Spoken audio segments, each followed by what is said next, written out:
نحمده ونصلي على رسوله الكريم اما بعد فاعوذ بالله من الشيطان الرجيم بسم الله الرحمن الرحيم كلا بل تحبون العاجلة وتذرون الآخرة وجوه يومئذ ناظرة إلى ربها ناظرة ووجوه يومئذ باسرة تظن أن يفعل بها فاقرة كلا إذا بلغت التراقي وقيل من راق وظن أنه الفراق والتفت الساق بالساق إلى ربك يومئذ المساق فلا صدق ولا صلى ولكن كذب وتولى ثم ذهب إلى أهله يتمطى أولى لك فأولى ثم أولى لك فأولى أيحسب الإنسان أن يترك سدى ألم يكن نطفة من مني يمنى ثم كان علقة فخلق فسوى فجعل منه الزوجين الذكر والأنثى أليس ذلك بقادر على أن يحيي الموتى بلى إن الله على كل شيء قدير ونحن على ذلك من الشاهدين والشاكرين والحمد لله رب العالمين رب اشرح لي صدري ويسر لي أمري واحلل عقدة من لساني يفقهوا قولي اللهم ربنا ألهمنا رشدنا وأعذنا من شرور أنفسنا اللهم أرنا الحق حقا وارزقنا اتباعه وأرنا الباطل باطلا وارزقنا اجتنابه آمین یا رب العالمین۔ اس سے قبل ان مجالس میں ہم سورہ قیامہ کی پہلی 18 آیات کا مطالعہ کر چکے ہیں، اسی لیے میں نے آج قرأت بھی 19ویں آیت سے شروع کی ہے اور میں سابقہ مضامین کا کوئی اعادہ کیے بغیر براہ راست آگے بڑھ رہا ہوں۔ اس کے خاتمے کے بعد انشاءاللہ تعالی اس پوری سورہ مبارکہ کے مضامین کا ایک تجزیہ اور اس پر ایک نگاہ بازگشت دوبارہ ڈال لیں گے۔ کلا بل تحبون العاجلہ، کوئی نہیں، یعنی تمہاری باقی ساری گفتگو تو پادر ہوا ہے، بیکار ہے، بے بنیاد ہے۔ تمہارا اصل مرض کیا ہے؟ کلا بل تحبون العاجلہ، تم عاجلہ سے محبت کرتے ہو۔ عاجلہ آخرہ کے مقابلے میں، آخرہ آخرت جسے ہم آخرت کہتے ہیں، عربی میں اس کا تلفظ آخرہ ہوگا۔ اس آخرہ کے مقابلے میں دو الفاظ آتے ہیں، ایک دنیا، دنیا جو ہے ادنا سے بنا ہے، ادنا قریب ترین شے، اس کا مؤنث جو ہے وہ دنیا ہے، کیونکہ دنیا کی زندگی فوری ہے، سامنے ہے، نقد ہے، اس کی مسرت جو ہے وہ بھی محسوس ہو جانے والی، اور اس کی مضرت اور تکلیف اور مصیبت جو ہے وہ بھی سامنے کی شے ہوتی ہے۔ تو آخرہ وہ ہے کہ جو بعد میں آنے والے نتائج ہیں۔ تو انسان ظاہر بات ہے کہ آخرت کو ادھار سمجھتے ہوئے وہ نقد کی طرف جاتا ہے، نو نقد نہ تیرا ادھار، آخرت ہوگی دیکھا جائے گا، ہوگی بھی کہ نہیں، شیطان جو ہے وسوسہ اندازی کرتا ہے، کوئی یقین سے تو نہیں کہا جا سکتا۔ کسی مرنے والے نے واپس آ کر بتایا تو نہیں کہ کوئی اور زندگی بھی ہمیں ملی ہے۔ تو یہ جو شیطانی وسوسے ہیں اس کی بنا پر، اور دوسرے انسان کی کمزوری ہے کہ جو شے سامنے موجود ہے اس سے گہرا تاثر لے گا۔ اسی کو آپ عام آدمی کے بارے میں بھی کہتے ہیں کہ وہ بڑا عاقبت نا اندیش ہے۔ ایک وہ شخص ہے کہ جو بعد کے جو نتائج نکلنے والے ہیں کسی عمل کے، ان پر نگاہ رکھتا ہے، فوری نتائج کو نہیں دیکھتا، اور ایک وہ ہے کہ اس کی پرواہ نہیں کرتا، فوری طور پر جو نفع ہو رہا ہے وہ حاصل کر لو، بعد میں جو ہونا ہے دیکھا جائے گا۔ تو یہ حب عاجلہ، تو آخرت کے مقابلے میں پہلا لفظ ہے دنیا، عام طور پر قرآن میں وہی استعمال ہوا، الدنیا، حیات الدنیا۔ وَمَا الْحَيَاةُ الدُّنْيَا إِلَّا مَتَاعُ الْغُرُورِ، اور دنیا کی یہ زندگی نہیں ہے مگر صرف دھوکے کا سامان، یہ تمہیں آخرت سے غافل کر دیتی ہے، اس لیے دھوکے کی ٹٹی ہے۔ لیکن اس کا مقابلے کا دوسرا لفظ ہے عاجلہ، عجلت سے، جو قریب ہے، فوری طور پر ہے، سامنے ہے، جس کے فائدے بھی فوری ہیں، نقد ہیں، اور جس کے نقصانات بھی جو ہے فوری ہیں۔ تم اصل میں عاجلہ کی محبت میں گرفتار ہو گئے ہو، تمہارا اصل سبب یہ ہے۔ کلا بل تحبون العاجلۃ وتذرون الآخرہ، اور آخرت کو تم چھوڑ بیٹھے ہو، اسے ذہنوں سے بھی دور کر دیا ہے، وہ تمہارے اس کے نتائج جو ہے وہ تمہاری نگاہوں کے سامنے رہتے ہی نہیں، اس کے عواقب کا تمہیں کوئی اندیشہ رہتا ہی نہیں۔ یہ ہے اصل مرض، کہنے کو کیسے ہوگا، کیسے ہوگا، کیسے دوبارہ اٹھائے جائیں گے، یہ جو باقی ساری باتیں جو ہیں یہ تمہارے دلائل ہیں، بہانے ہیں، اصل مرض یہ ہے۔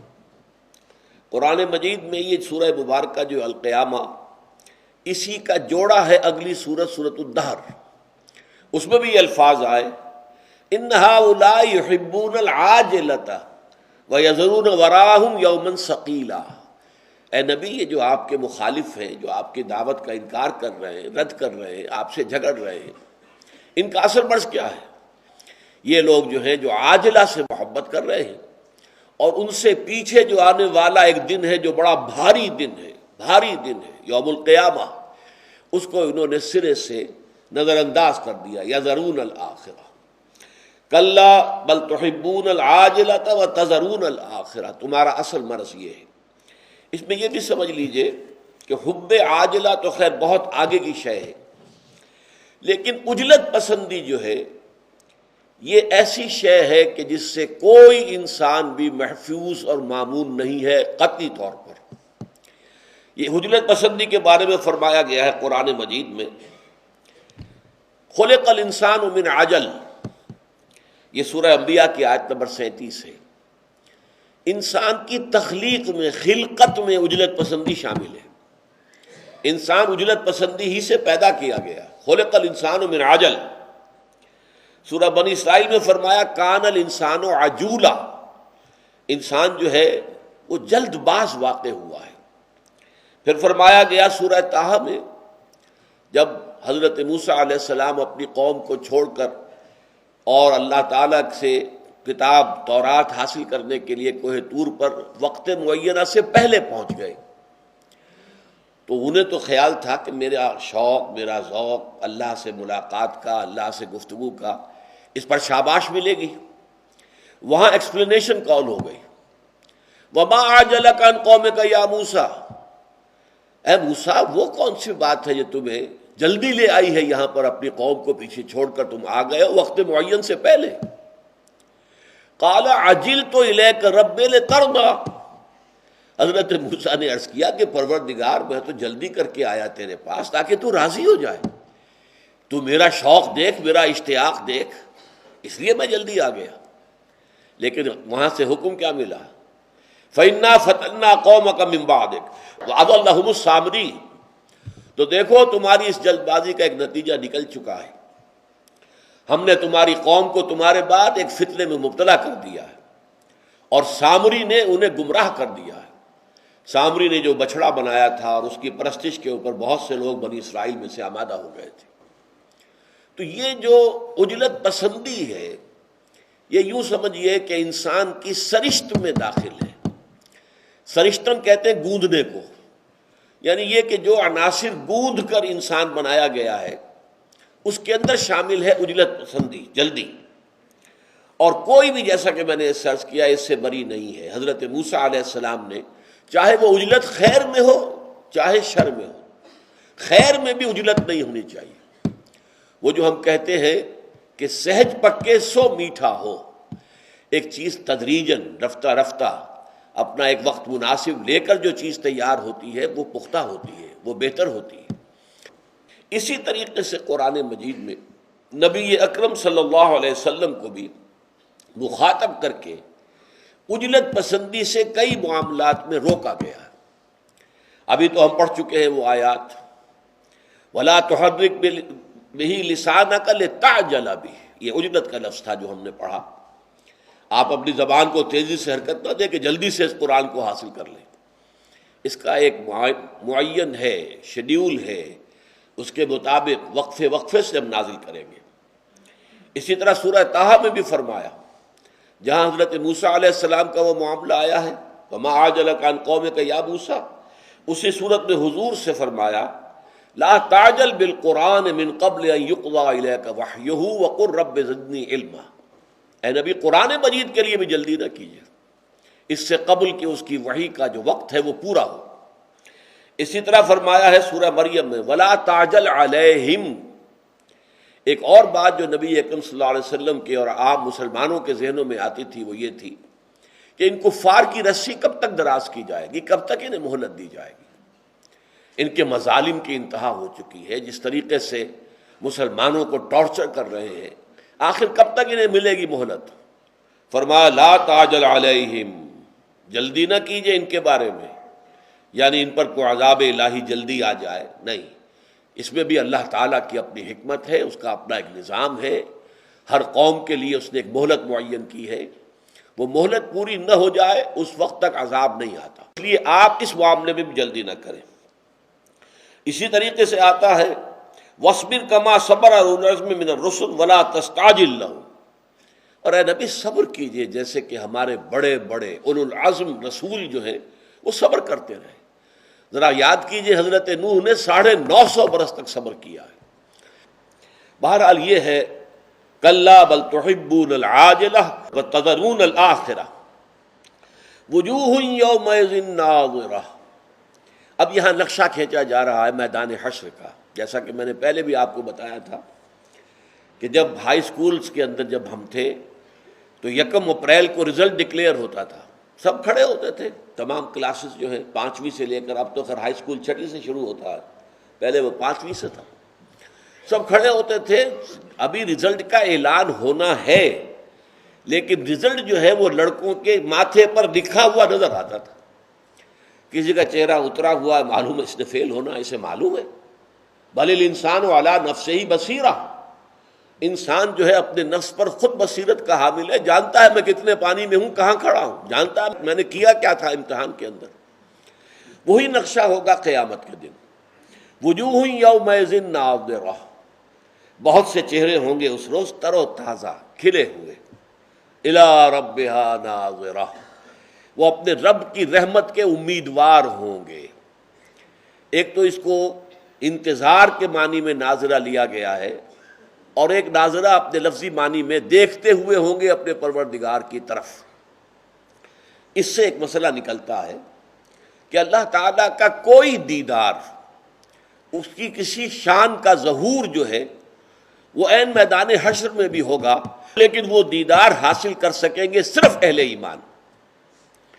اس لیے کہ کلا انہم عن ربہم لمحجوبون، سورہ مطففین میں فرمایا گیا جو کافر ہوں گے وہ اس دن قیامت کے دن حجاب میں رہیں گے، پردے میں رہیں گے، محجوب ہوں گے، وہ اللہ کا وہ دیدار نہیں کر پائیں گے جو دیدار کے اللہ تعالیٰ کا اہل ایمان کو حاصل ہوگا عین حشر کے میدان میں.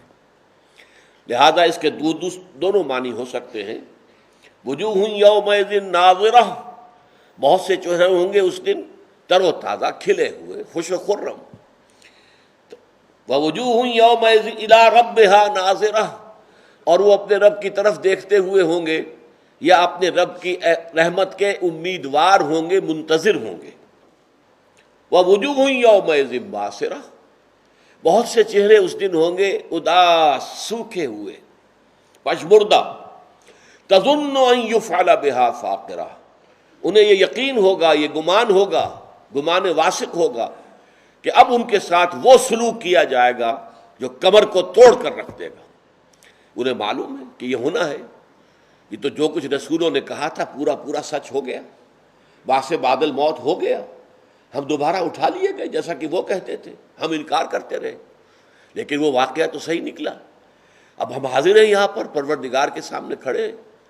انہیں معلوم ہوگا کہ اب ہمارے ساتھ جو سلوک ہونے والا ہے وہ کیا ہے. یہ نقشہ قرآن مجید میں اور جگہوں پر بھی کھینچا گیا ہے. چنانچہ سورہ عبس میں فرمایا گیا وجوہ یومئذ مسفرہ ضاحکۃ مستبشرہ. ووجوہ یومئذ علیہا غبرہ ترہقہا قطرہ، بہت سے چہرے ہوں گے اس روز روشن، مسفرہ، روشن، ضاحکۃ، اور مسکراتے ہوئے ہوں گے، ان کے چہروں کے اوپر ایک ہنسی کی کیفیت ہوگی، ضاحکۃ مستبشرہ، اور وہ بشارتیں حاصل کر رہے ہوں گے، انہیں امید ہوگی کہ اللہ تعالیٰ کی طرف سے روح و ریحان و جنت و نعیم کی جو ہے نوید جافزہ اب ملنے والی ہے۔ اب ہماری جو بھی دنیا میں ہم نے کوششیں کی تھی، محنتیں کی تھی، ایثار کیا تھا، قربانیاں دی تھی، ان کا صلہ ہمیں ملنے والا ہے۔ اب وہ خلعتوں سے ہم نوازے جائیں گے۔ وجوہ یومئذ مسفرہ ضاحکۃ مستبشرہ ووجوہ یومئذ علیہا غبرہ، بہت سے چہرے ہوں گے کہ ان کے اوپر گرد پڑی ہوئی ہوگی، جیسے گرد آلود چہرہ ہوتا ہے، غبار ہوگا ان کے اوپر، اور ان کا حال کیا ہوگا؟ ترہقہا قطرہ، مایوسی، نا امیدی کی سیاہی جو ہے وہ ان کے چہروں پر چھائی ہوئی ہوگی۔ اولئک ھم الکفرۃ الفجرہ، وہی لوگ ہوں گے کہ جو کافر تھے دنیا میں، فاجر تھے، فاسق تھے۔ تو یہ نقشہ ہے عین میدان حشر کا۔ اب اس کے بعد ایک اور نقشہ سامنے آ رہا ہے۔ کلا، کچھ نہیں، چھوڑو ان باتوں کو۔ ایک تو بڑی قیامت ہے جو ہوگی، بڑی الساعہ، بہت بڑا جو ہے اس کائنات کے اندر جو زلزلہ آنے والا ہے، ان زلزلۃ الساعۃ شیء عظیم۔ ایک چھوٹی قیامت بھی ہے، وہ چھوٹی قیامت جس کی تلوار ہم میں سے ہر شخص کی گردن پر لٹکی ہوئی ہے، کچھ معلوم نہیں کب وہ تلوار گرے اور ہمارا خاتمہ ہو جائے۔ وہ چھوٹی قیامت موت ہے۔ حضور نے فرمایا من مات فقد قامت قیامتہ، جو مر گیا اس کی قیامت تو قائم ہو گئی، اس لیے کہ اب کچھ کمانے کا وقت ختم ہوا۔ جیسے امتحان میں کہا جاتا تھا stop writing, time is over, اب تمہارے کچھ لکھنے لکھانے کا، کچھ نمبر حاصل کرنے کا وقت ختم ہو چکا، بس جو لکھ چکے، وقت ختم ہو گیا، اب تو نتیجے کا انتظار کرو۔ اب وہ قیامت صغریٰ، کلا اذا بلغت التراقی، جب جان آ کر ان ہنسلیوں کے اندر پھنس جائے گی۔ جب نزع کا عالم ہوتا ہے تو آخری وقت میں گھنگرو سا بولتا ہے یہ حلق کے اندر آ کر، معلوم ہوتا ہے کہ پورے جسم سے جان سلب کی جا چکی، اب یہاں آ گئی ہے۔ کلا اذا بلغت التراقی وقیل من راق، اور اس وقت کہیں گے ہے کوئی جھاڑ پھونک کرنے والا؟ علاج تو ہم نے کرا لیے تھے، معالجوں نے جواب دے دیا تھا، ہم نے ڈاکٹری علاج کرا لیا، ہم نے حکیمی علاج کرا لیا، ہم نے ٹونے ٹوٹکے سب کروا لیا، کوئی ہے جھاڑ پھونک کرنے والا؟ کوئی ہے جو بچائے؟ یہ جا رہا ہے ہمارا عزیز۔ وقیل من راق وظن انہ الفراق، اور جس شخص پر وہ کیفیت بیت رہی ہے اسے اب یقین ہو گیا ہے کہ اب فراق ہے، جدائی ہے، اب بیوی سے جدائی ہے یا شوہر سے جدائی ہے، اب اولاد سے جدائی ہے، رشتہ داروں سے جدائی ہے، وہ گھر جو بنایا تھا بڑے شوق سے اب اس سے نکلنا ہے، وہ ساز و سامان جو اکٹھا کیا تھا بڑے شوق کے ساتھ اب اس سب کو چھوڑ کر جانا ہے۔ وَظَنَّ أَنَّهُ الْفِرَاقُ وَالْتَفَّتِ السَّاقُ بِالسَّاقِ، اور پنڈلی پنڈلی سے لپٹ جائے گی۔ یہ نزع کے عالم کے اندر جو ہے وہ ٹانگیں جو ہے ایک دوسرے کے ساتھ لپٹتی ہیں۔ إِلَىٰ رَبِّكَ يَوْمَئِذٍ الْمَسَاقُ، آج تو اس دن تو لازماً دھکیلے جاؤ گے، اپنے رب کے حضور تک پہنچا دیے جاؤ گے۔ ساق یسوق دھکیلنے کے معنی میں آتا ہے، اسی سواق بنا ہے، ڈرائیور۔ وسیق الذین کفروا الی جہنم زمرا، ہانک کر لے جائے جائیں گے یہ کافر جہنم کی طرف، گروہ در گروہ۔ مساق، ہانکے جانے کی جگہ کہاں ہے؟ الی ربک یومئذ المساق، اب کوئی جائے پناہ نہیں، کوئی جائے فرار نہیں، اب تو لازماً تمہیں اپنے رب کے حضور ہی میں حاضر ہونا ہے، اور تمہیں دھکیل دھکیل کر فرشتے وہاں لے جائیں گے۔ فلا صدق ولا صلی، اب یہ نقشہ کھینچا جا رہا ہے متکبرین، معاندین، جو مغرور تھے، اپنی سرداری کے نشے میں تھے، اپنے سرمایہ داری کے نشے میں تھے، مشرکین مکہ، ان کے سردار، ان کے چودھری، انہوں نے یہ سب کچھ سنا، فلا صدق ولا صلی، نہ تصدیق کی نہ نماز پڑھی۔ تصدیق کرتے تو اللہ اپنے رب کو پہچانتے، پھر نماز ادا کرتے، انہوں نے تصدیق ہی نہیں کی، توجہ ہی نہیں دی۔ ثم ذهب الى اهله يتمطع، پھر چل دیا سن کر سب کچھ اپنے گھر والوں کی طرف، اپنے اہل و عیال کی طرف اکڑتا ہوا۔ یہ ان کے تکبر کا نقشہ اس سورہ مبارکہ میں پھر ہم جائزہ لیں گے۔ یہ نقشے جو ہیں، جس کو تصویر لفظی کہیں، ایک تصویر وہ ہے کہ جو آپ نے کیمرے سے لے لی ہے اور وہ سارے عکس آ گئے جو کہ تو، ایک الفاظ میں کسی منظر کو کھینچ دینا، اس کا نقشہ الفاظ کے اندر۔ تو یہ کئی تصاویر لفظی جو ہیں اس سورہ مبارکہ میں موجود ہیں۔ فلا صدق ولا صلی ولکن کذب وتولی، بلکہ اس نے جھٹلایا، بجائے تصدیق کرنے کے جھٹلایا اور پیٹھ موڑ لی، چل دیا۔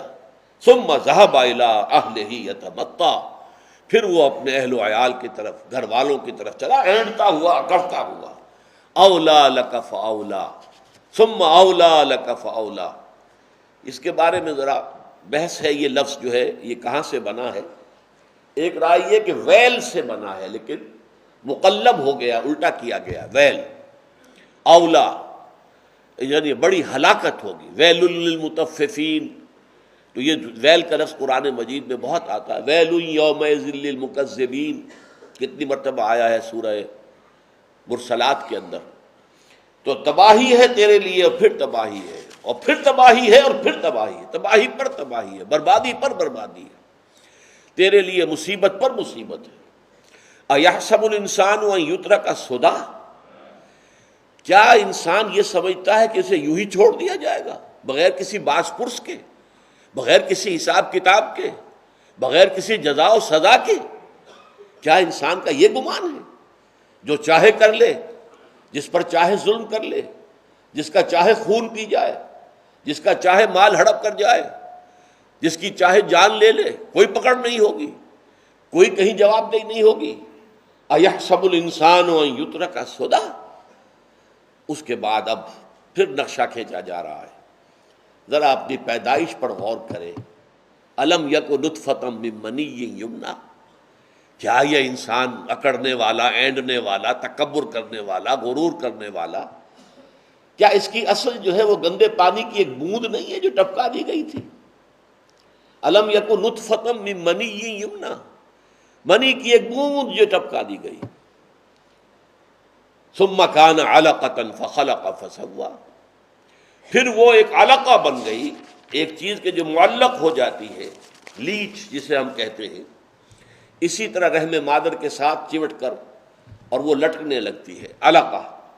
فخلق فسویٰ، پھر اس کو اللہ نے تخلیق فرمایا، مختلف مراحل میں سے گزارا، نطفے سے علقہ، علقہ سے مضغہ، اور اس کے بعد اس میں ہڈیوں کا پیدا ہونا، اور پھر اس کے اوپر گوشت کا چڑھنا، یہ سارا کام ہم نے کیا۔ تو وہ انسان یہ سمجھتا بیکار کیا، بے مقصد کیا، اس کا کوئی نتیجہ نکلنے والا نہیں ہے۔ اللہ تعالیٰ کا کوئی عمل جو ہے بے نتیجہ نہیں ہے، بغیر غرض و غایت کے نہیں ہے، بغیر حکمت کے نہیں ہے۔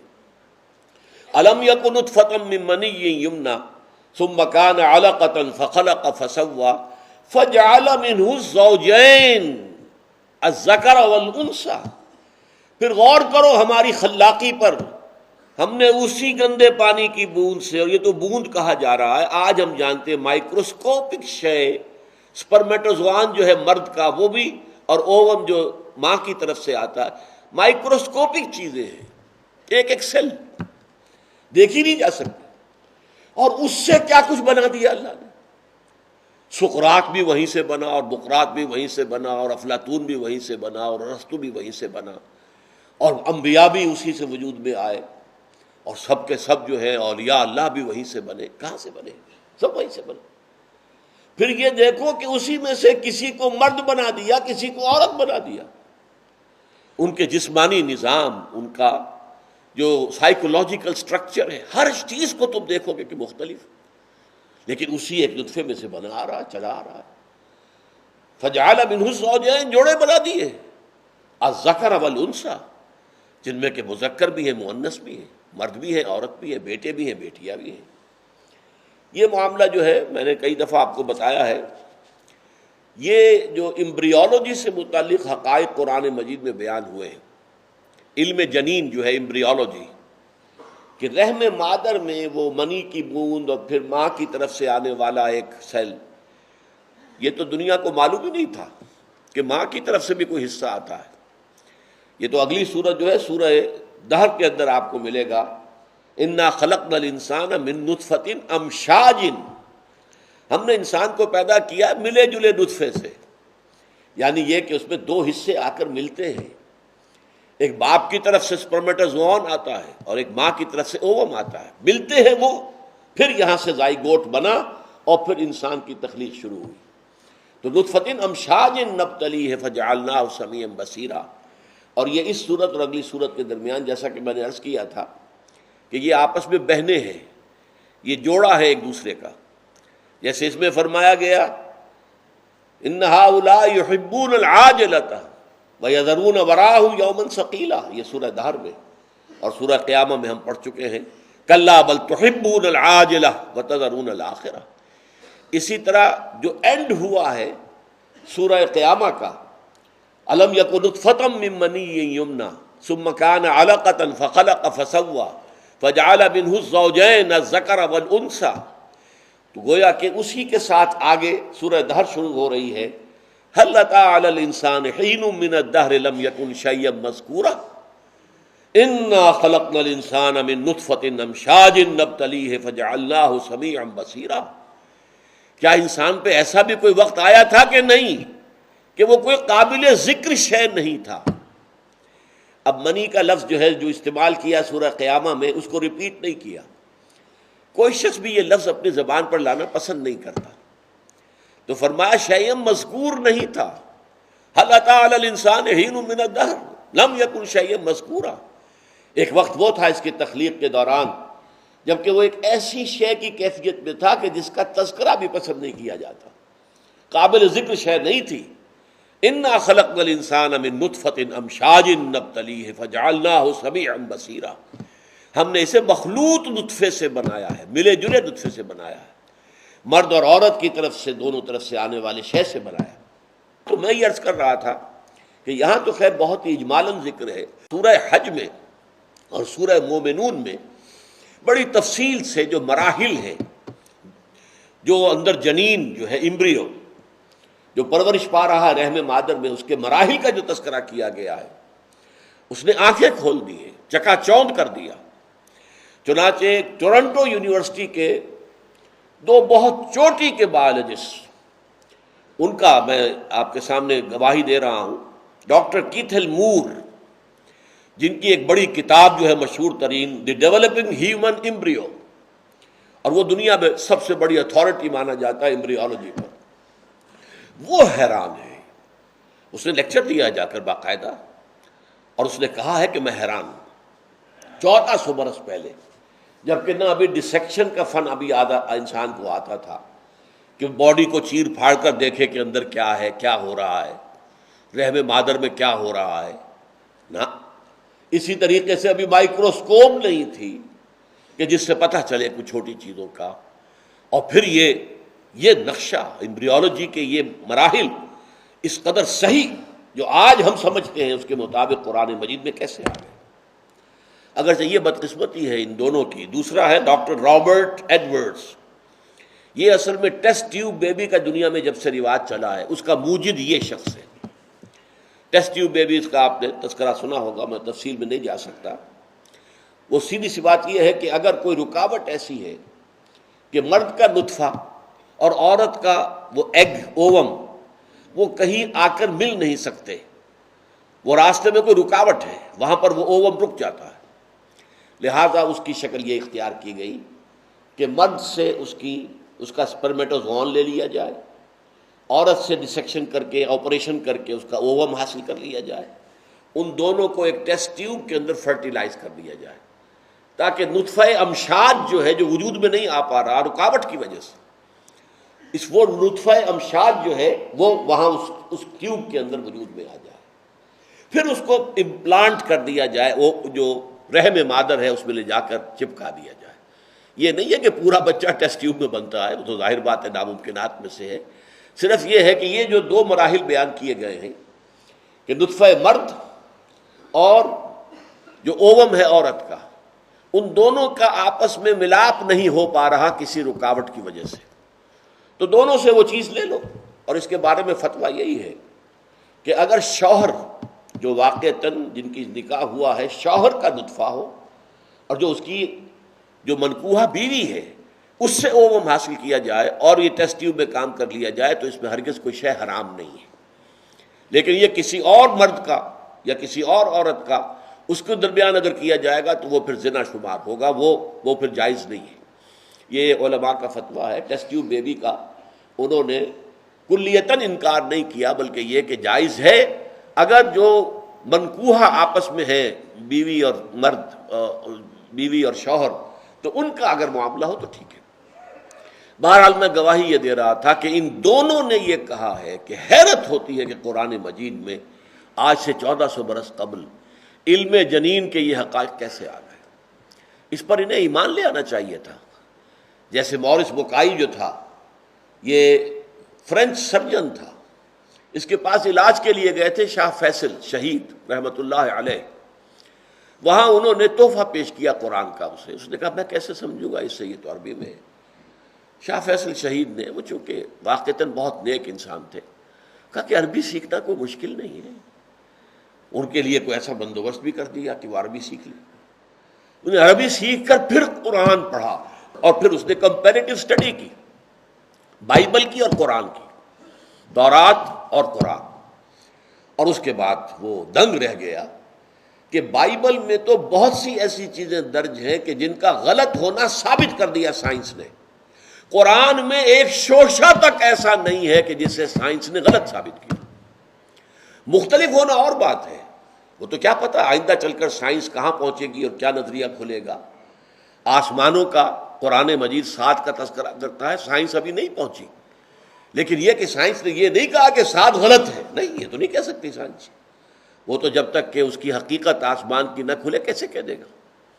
بہرحال اس نے کہا کہ ایک شوشہ بھی ایسا نہیں ہے جسے سائنسی اکتشافات نے غلط ثابت کر دیا، لہذا اس نے کتاب لکھی، دی قرآن، دی بائبل اینڈ سائنس، اور اعتراف کیا اور پھر ایمان لے آیا۔ اللہ کا فضل ہوا اس پر، وہ ایمان لے آیا، مسلمان ہے۔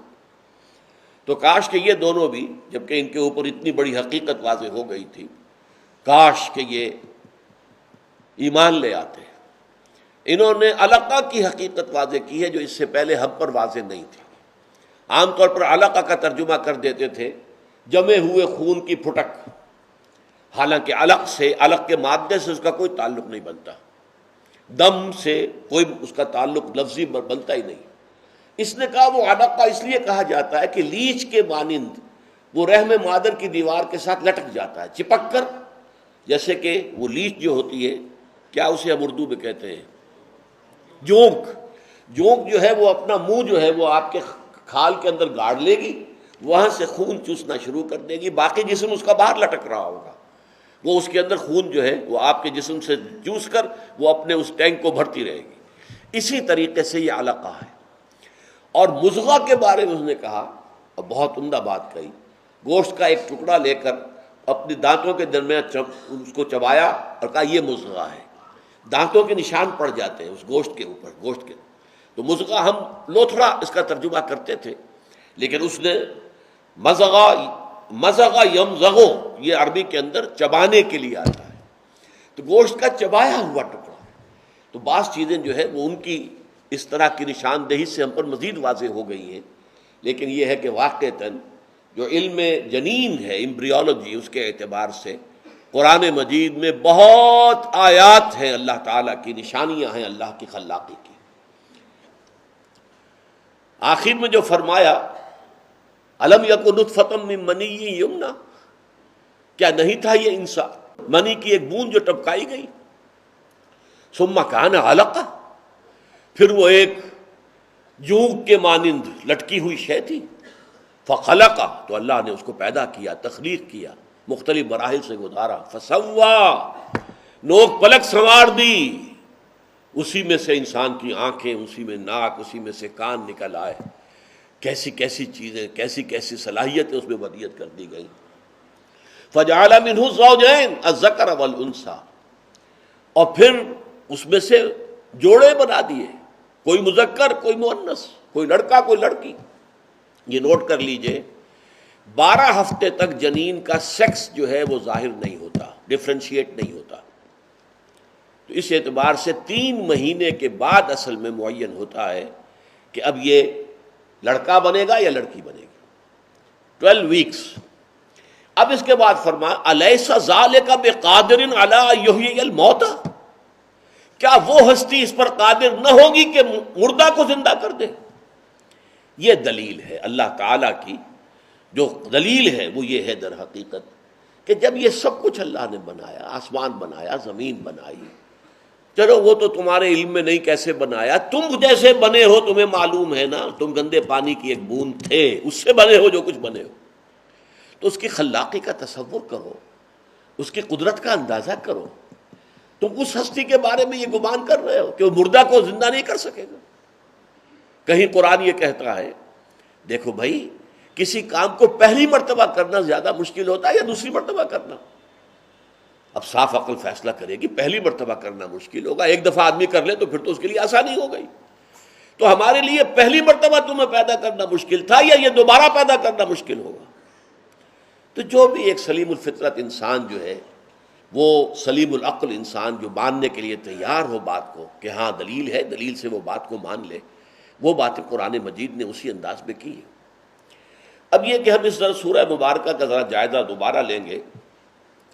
اس سورہ مبارکہ میں جیسا کہ آپ کو معلوم ہے اول تا آخر بعث بعد الموت، موت کی اولین منزل، پھر میدان حشر، اس کا ذکر ہے. اس میں مستثنا ہے 4 آیات. لا تحرک به لسانک لتعجل به ان علینا جمعہ وقرآنہ فاذا قرأناہ فاتبع قرآنہ ثم ان علینا بیانہ. اگرچہ ایک ربط ہے کہ ان کا منکرین آخرت کا، منکرین رسول کا، منکرین خدا کا اصل سبب کیا ہے؟ کلا بل تحبون العاجلہ، تم عاجلہ کو پسند کرتے ہو. اسی طریقے سے ایک عجلت پسندی حضور کی طرف سے ہو رہی تھی، جس پر کہ وہاں اللہ تعالیٰ نے آپ کو روک دیا. لا تحرک بہ لسانک لتعجل بہ، یہ عجلت پسندی تھی، اس سے حضور کو منع کر دیا گیا. یہی عجلت پسندی انتہا کو پہنچ جائے گی کہ جو کوئی سوال پیدا نہیں ہوتا کہ انبیاء اور رسل میں ہو سکے تو وہ حب عاجلہ بن جائے گی. لیکن یہ جو انسان کی سرشت میں ہے اجرت پسندی، اس کا جو ایک معاملہ تھا حضور کے ساتھ جو ہو رہا تھا قرآن کے ضمن میں، اس پر اللہ تعالیٰ نے ٹوک دیا. لیکن ایک بات نوٹ کر لیجئے کہ یہ در حقیقت اس موضوع پر قرآن کا ضرب سنام ہے. یہ 4 آیات جو ہے اہم ترین ہے اس اعتبار سے. قرآن مجید کا نزول کیسے ہوا، قرآن مجید جمع کیسے ہوا، قرآن مجید کی تدوین کیسے ہوئی، یہ جمع بھی اللہ نے کیا ہے، اس کی تدوین اور ترتیب بھی اللہ نے معین کی ہے. اس قرآن کا اس اعتبار سے اس شکل میں ہونا جس شکل میں ہمارے سامنے ہے، یہ خالص اللہ کا فعل ہے جو اللہ تعالیٰ کے حکم سے محمد الرسول اللہ صلی اللہ علیہ وسلم نے کیا ہے. اور یہ قرآن کے بارے میں ہمارے بنیادی عقیدے میں چیز شامل ہے. 3 باتیں. قرآن اللہ کا کلام ہے، نمبر 1، جو نازل ہوا محمد الرسول اللہ پر بذریعہ جبریل علیہ الصلوۃ والسلام، اور یہ محفوظ ہے من و عن، جوں کا توں، اس کی حفاظت میں کوئی شک نہیں، کوئی شبہ نہیں. اب آئیے ذرا نگاہ بازگشت جو ہے اس مضامین پر. اس سورہ مبارکہ کا عمود بعث بعد الموت کا اثبات اور اس پر اعتراضات کا رد. لیکن بعث کے لیے استدلال کیا آیا ہے؟ دوبارہ اٹھائے جانے کے لیے، اخروی زندگی کے لیے، بعث بعد الموت کے لیے استدلال مثبت بھی ہے، منفی بھی ہے. مثبت کیا ہے؟ اذعانی اور خطابی انداز میں لا اقسم بیوم القیامہ، نہیں، تمہارے سارے خیالات اور اعتراضات بے بنیاد ہیں، میں قسم کھاتا ہوں قیامت کے دن کی. اگرچہ اس میں منطقی دلیل کوئی نہیں ہے، لیکن قسم کھانے والے کی شخصیت، اس کا پورا وزن جو ہے اس میں موجود ہے۔ دوسرا دلیل منطقی دی گئی ہے، دلیل منطقی نفس لوامہ، تمہارے اندر کوئی شے ہے جو تمہیں تمہارے برے کام پر جو ہے روکتی ہے، ٹوکتی ہے، ملامت کرتی ہے۔ اور اسی طریقے سے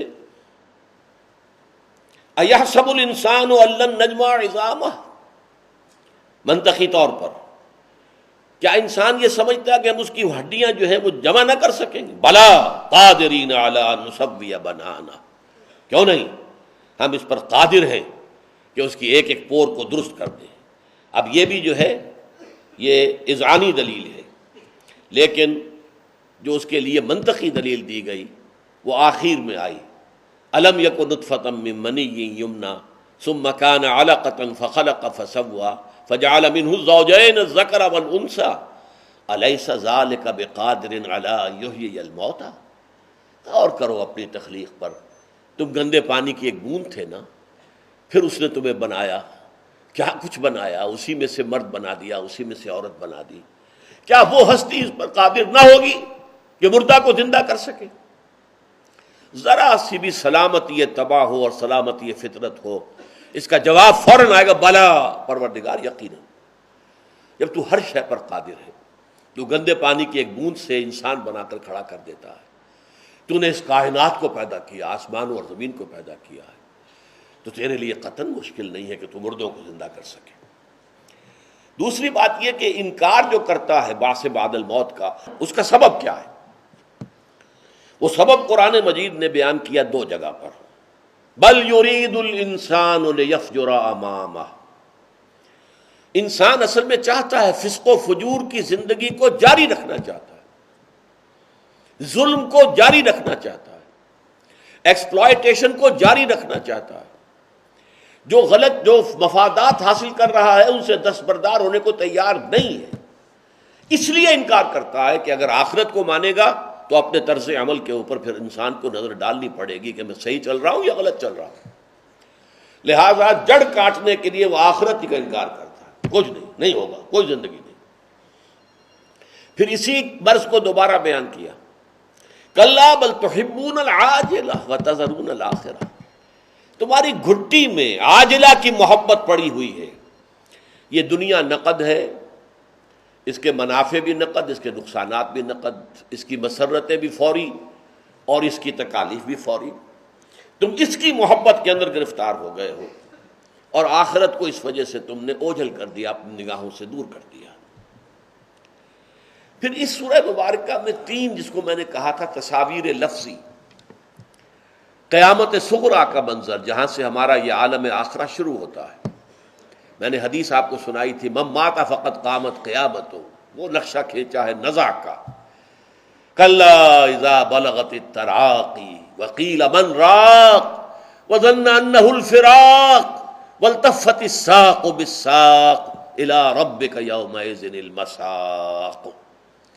یہ تو قیامت صغریٰ کا منظر تھا۔ قیامت کبریٰ کا، فَإِذَا بَرِقَ الْبَصَرُ وَخَسَفَ الْقَمَرُ وَجُمِعَ الشَّمْسُ وَالْقَمَرُ يَقُولُ الْإِنسَانُ يَوْمَئِذٍ أَيْنَ الْمَفَرُّ، جب چاند بے نور ہو جائے گا، کلا، اور نگاہیں انسان کی چندھیا جائیں گی، سورج قریب آ جائے گا اور سورج اور چاند یکجا کر دیے جائیں گے، اس نظام شمسی کے اندر کوئی اتنا بڑا اختلال ہوگا، وہ ہے اصل میں الساعہ۔ قیامہ میں پہلے بیان کر چکا ہوں کہ قیامہ میں جو چیز پیش نظر ہے وہ بعث بعد الموت کے بعد اللہ کے سامنے کھڑے ہونا، اپنی قبروں سے اٹھ کھڑے ہونا، نکلنا اور میدان حشر میں پہنچ جانا، یہ قیامہ ہے۔ وہ جو اس دنیا کے اندر ہلاکت آئے گی اور جو سب کے سب جو ہیں وہ ہلاک ہو جائیں گے، سوائے اس کے کہ جن کو اللہ چاہے، الا من شاء اللہ، تو وہ جو ہے صرف گمان غالب یہ ہے کہ جو حملۃ العرش ہیں، اللہ کے عرش کو اٹھانے والے جو فرشتے ہیں، صرف وہ بچیں گے، باقی سب پر موت طاری ہوگی۔ تیسرا نقشہ جو ہے وہ کھینچا گیا میدان حشر کا، وجوہ یومئذ ناظرہ الی ربہا ناظرہ ووجوہ یومئذ باسرہ تظن ان یفعل بہا فاقرہ۔ بہت سے چہرے ہوں گے اس دن تر و تازہ، کھلے ہوئے، روشن، اور وہ اپنے رب کی طرف دیکھتے ہوئے ہوں گے، یا اپنے رب کی رحمت کے منتظر ہوں گے۔ اور کچھ چہرے ہوں گے اس دن سوکھے ہوئے، اداس، اترے ہوئے، اور وہ یہ گمان کر رہے ہوں گے، یقین کر رہے ہوں گے کہ اب ہمارے ساتھ وہ سلوک ہوگا جو کمر کو توڑ ڈالنے والا۔ نمبر 4 پہ آپ دیکھیے دو منظر، یہ جو ان کا تمرد تھا، ان کے اندر جو غرور تھا، تکبر تھا، اس کو بیان کیا، یسألو ایان یوم القیامہ،